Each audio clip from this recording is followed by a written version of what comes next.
Steve Adubato here, talking about the future of urban education. We're based here at the North Ward Center, a community-based organization here in the city. We just finished an extraordinary forum, a very candid forum that the gentleman you're about to see on camera, you've seen him before with us. He is Chris Cerf, the superintendent of the Newark Public Schools, the former head of the State Department of Education, the commissioner. A very candid conversation about not just Newark schools, not just urban schools in New Jersey, but across the country. What was your biggest takeaway?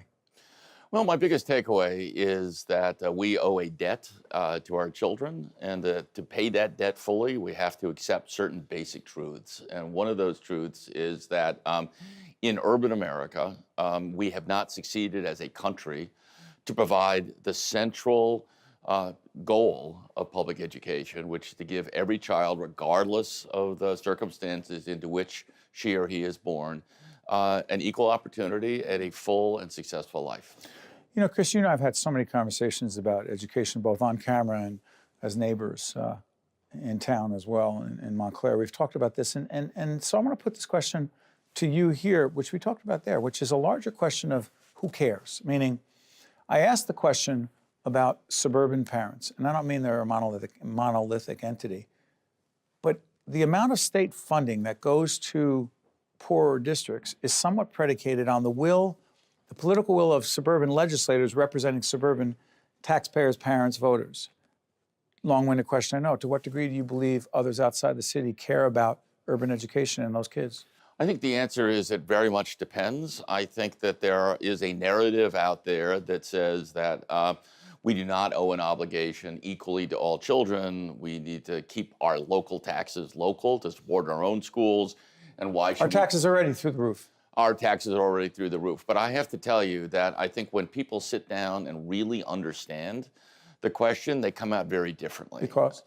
They come out very differently because it's very difficult to defend a system where the quality of one school depends on the value of the taxable property alone. Explain that to folks. Well, here's what I mean. I mean, in the olden days, local property taxes essentially paid the lion's share of the cost of public education. So you got a lot of real estate in that town that's worth a lot. What does it say about the school district? They got more money to spend, and it all goes there, and none of it goes to a district that has less. On the other hand, years ago, this country woke up to the idea that it can't be right that a child should go to a dilapidated, rundown school, have a larger class size, have no books, no computers, just because he or she happened to be born in a community with lower taxes. Now, the question that is fairly I mean, less ability to fund the schools is what you mean. Go ahead. Less ability to fund the schools. And so what the state now does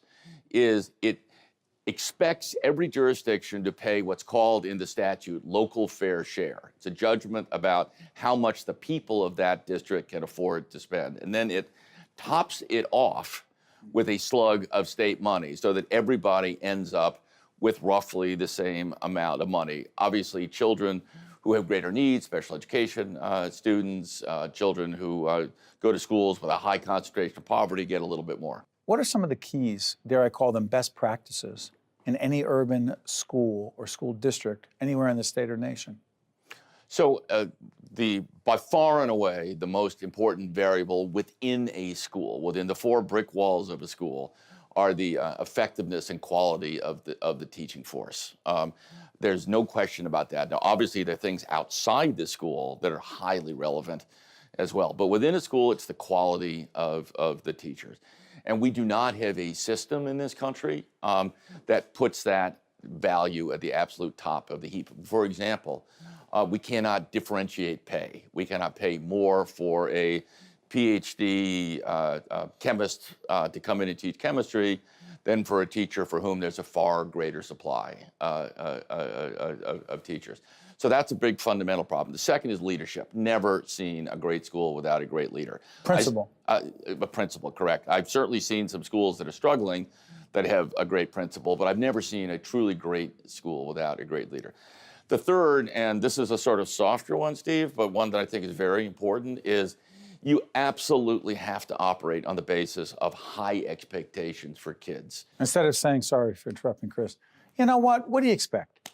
They're kids in urban areas, they come from a tough community where crime is rampant. Drugs are there. There may or may not be two parents in the household. Come on, what do you expect? By the way, clearly I'm not saying that I think that, but some do. What do you expect? You expect what? I'm so glad you said that. I know it's not something from your heart. It's something you're attributing to others. But that sentiment, I believe, is very, very prevalent in public education. It's pervasive. It is. It is. And unless you have a school community and a school culture that accurately perceives that children, regardless of their poverty level, for example, or their home circumstances, for example, can and do every day soar if we give them an opportunity, then that's not going to happen for those kids. If you don't expect that they will be great, they won't be great. To the level of expectation? Correct. You believe that? I absolutely do believe that. Now, look, we're not all born equal. I can tell you, for example, I don't have any musical ability whatsoever, and other people have great musical ability. Some people are born with profound intelligence, and some people with less so. So I'm not saying that everybody is born equal. What should we realistically, legitimately, Chris, expect for most students in urban schools across this nation? Every child should go to school from pre-K or at least kindergarten through 12th grade, should graduate with a diploma, and that diploma should mean something. It should demonstrate that that child is ready for either college level work or for access to a profession that provides the kind of economic opportunity that everybody in this country deserves. Chris, in the limited time we have left, you are leaving as the superintendent of the Newark Public Schools. In the middle of 2018, this program will be seen in 18. The state has controlled the Newark Public Schools for over 20 years. Local control is happening, meaning the city of Newark will be in control of its own destiny in the public schools. Reason for optimism? Well, I have a lot of reason for optimism, in part because, and I know there are a lot of narratives out there, because over the course of the last 8 years, the gains in graduation rates, in math achievement, in reading achievement, and frankly, the systems that support that, the ability to hire, recruit, and retain great teachers, how we compensate teachers, just the data systems, the technology, has led to very significant advances, outsized advances compared to other cities in the country. We have a foundation upon which to build. We have a board that is committed. Board of Education. Board of Education that is going to run this $1 billion a year enterprise. They are committed. They are trained. If we can assure that they keep their eye on the ball here, and the ball is very simply, this system does not exist for any other reason than to successfully educate children. It's not about contracts.